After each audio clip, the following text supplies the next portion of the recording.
ফেরার পথে আমরা গ্রিন লাইনে বাসের টিকিট কেটেছিলাম। পার হেড আমাদের 2000 টাকা করে পড়েছিল। তো সন্ধ্যে 7টার সময় ওখান থেকে ছাড়ে।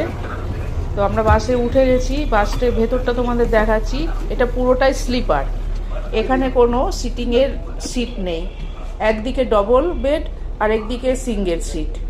তো সিঙ্গেল সিটের ওপরে আবার সিঙ্গেল সিট, আবার ডবল সিটের নিচে ওপরেও আবার ডবল সিট। খুব কমফোর্টেবল জার্নি, আমাদের কাছে খুব ভালোই লেগেছে, কোনো অসুবিধা হয়নি, আরামে ঘুমিয়ে এসেছি। দেখো সিটগুলো কত সুন্দর।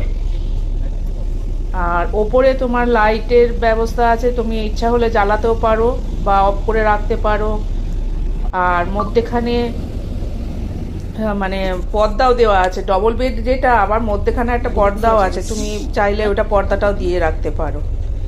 আর গদিগুলো বেশ নরম ছিল, শোয়ার জন্য বেশ কমফোর্টেবল।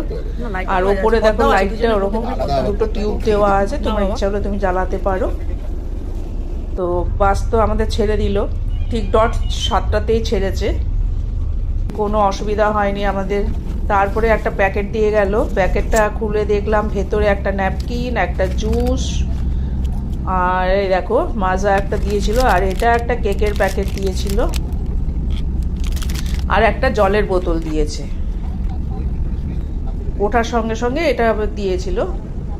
তো তারপরে এই দেখো এটা এসিটা তোমরা মানে নিজের ইচ্ছা মতন হলে চালাবে, নাহলে না চালাতেও পারো, বন্ধ করে রাখতে পারো, বা যেদিকে মুভও করতে পারবে। 3বার হল দিয়েছিল, আমরা খাওয়া দাওয়া করে আবার রাত্রে খেতে